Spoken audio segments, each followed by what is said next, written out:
Ei, da botica. Que Deus ampare, meu santo. E logo non me podería dar unha meiciña pagándolla ben. Polo seu precio, vendo a botica inteira. E logo, se me dá a súa sabencia de boticario, dáballe canto quixera.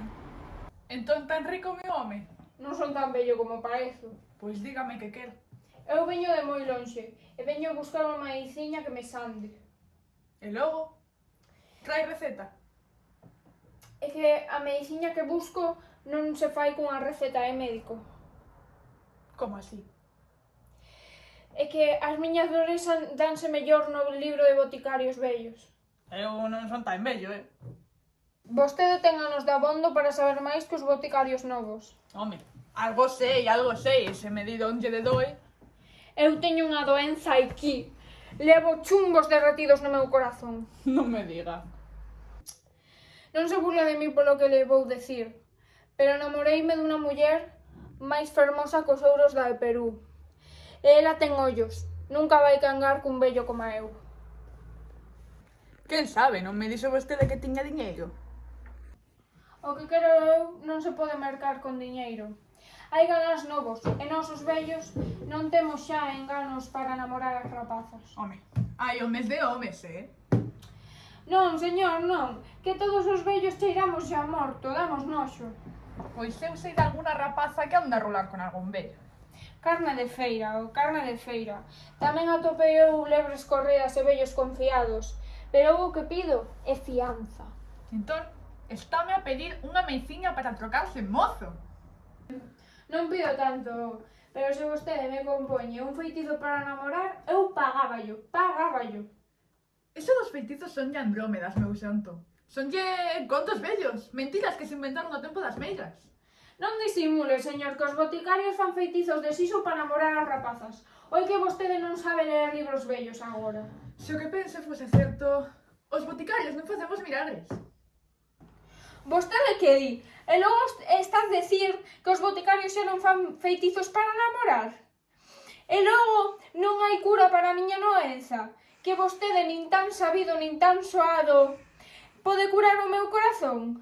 Eu non podo creer esta desaventura. Que vou morrer eu con doenza existindo as boticas. Meiciñas curan as doenzas do corpo, pero as da alma cúranse do seu ou non se curan. Agarde, nas boticas tamén están as curas para as da alma, para as mágoas sen remedio. E un coitado como eu, que ten a desaventura de enamorarse, pode sanar tamén cunha medicina das boas. Pode. Un namorado bello pode tamén caugar coa morte. Eso é, coa morte. Que carallo está a dir? Ande, señor, teña vagoa de min e dame a derradeira mediciña para morrer sen dor no corpo. Compóñame un solimán para dormir e non acordar máis. Ande, señor, compóñame un resolio de mel tan doce para deixar a vida sen sentir. Eso non se pode facer. E por que, señor? Sería un delito, un pecado. Xa como así, eu xa son a morte. Eu só quero unha boa viaxe. As boticarias están para sandar, non para matar, entendeu? Eu o que quero é andar, señor. Non me pida o que non debo darlle. Eu non vendo a miña consciencia. A consciencia, xa se ve que vostede non probou a dor de verse despreciado por unha moza. Xa se ve que aínda vostede non aborreceu a vida. Xa lle dicen que non.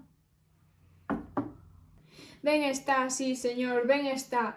Voume, pero non se esqueza de que os vellos que se enamoran das mozas novas son perseguidos pola morte. Non se esqueza, señor boticario, e acórdese de min cando aborrezca a vida. Vaya conciencia que teñen os boticarios. Non podemos ser outra. Podían, pero... Non podemos, nin debemos, nin queremos. Bien, está ben, señor, voume, xa me vou. Pero se algún día paselle o mesmo que me pasou a mí, non fagas consigo o que fixeras conmigo. Non o fagas, non. Este vello está tolo.